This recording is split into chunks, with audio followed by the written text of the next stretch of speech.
Yeah, I just figured I'd film this. This tire leaks air. Within a day, it's empty. But I can't find it. It's crazy. There's no sidewall cracks. It's not leaking from the bead because it would be bubbling. Right? I looked on the tread. I can't find any holes. I checked even the stem because, a faulty stem could do it. And I'm not getting nothing. It's crazy. Usually you spot it no matter what. This sucker is being elusive. So the only thing that I can do, right, ain't there.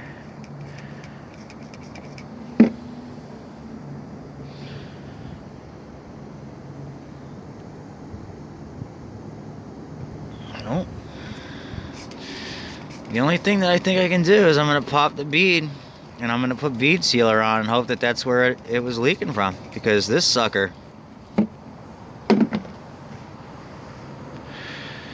see, it's not.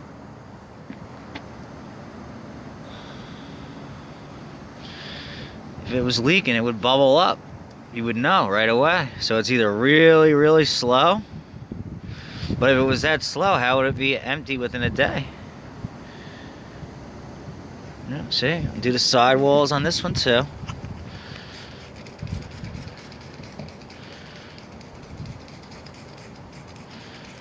There's no cracks.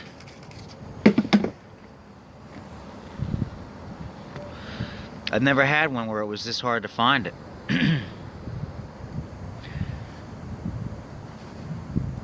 Give it a second, and then I'm gonna pause it. I'm gonna do the whole tread area and see if I can find something. A little hole, something. There's got to be something. It's got to be leaking from somewhere.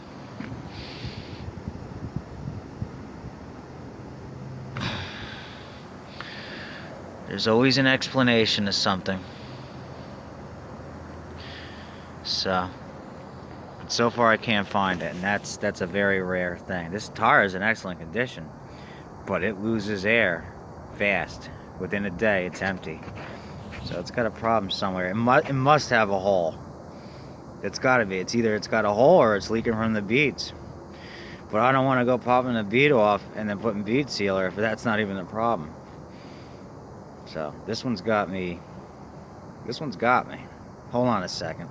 Alright, I found it. I'll tell you what though, it was elusive. It was very elusive. Look.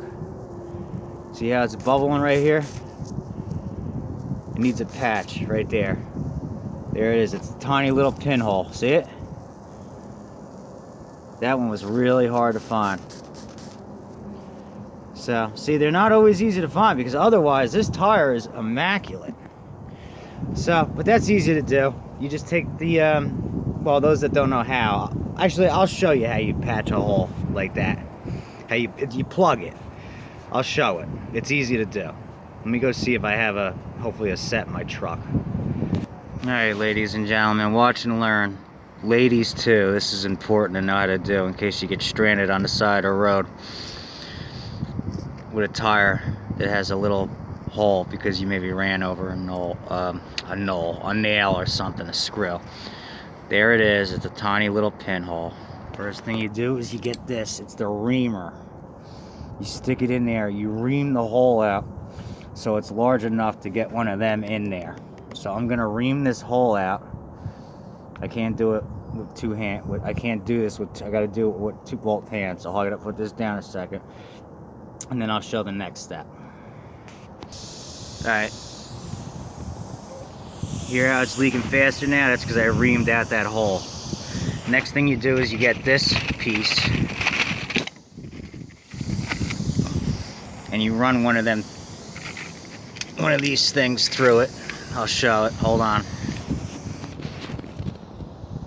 Just like that, you put it halfway through the poker, and then you take a little bit of contact rubber cement, and you put the rubber cement right in the center area, and then you put it a little bit more on once it's on, and then you just snip away the little extra you don't need. All right, watch. Again, I'm not going to be able to do this two-handed, but you just shove that in there real fast, and then you pull it out real quick. And then this thing stays in there. Alright, see how it's in?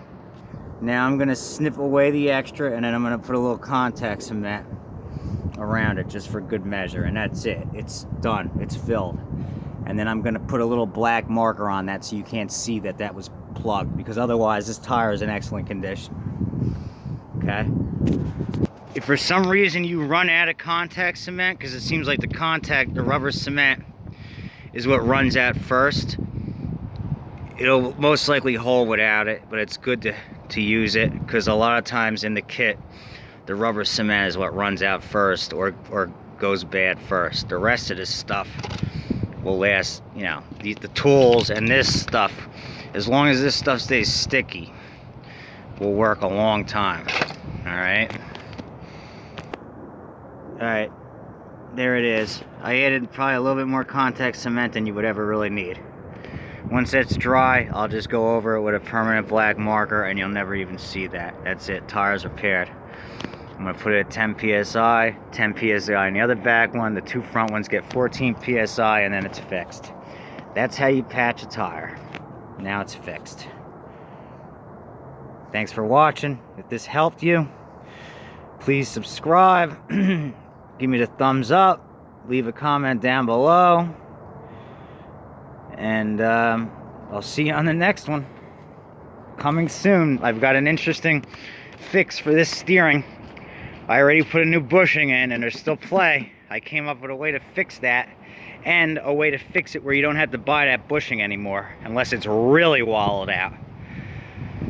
What I'm gonna do is I'm gonna pop that thing back out, and then I've got sheet metal that I'm gonna run around the shaft where that bushing goes through, and it's gonna take up all the slop. I'm gonna show that, and I'm also gonna show installing the new cable on this today. See you on the next one.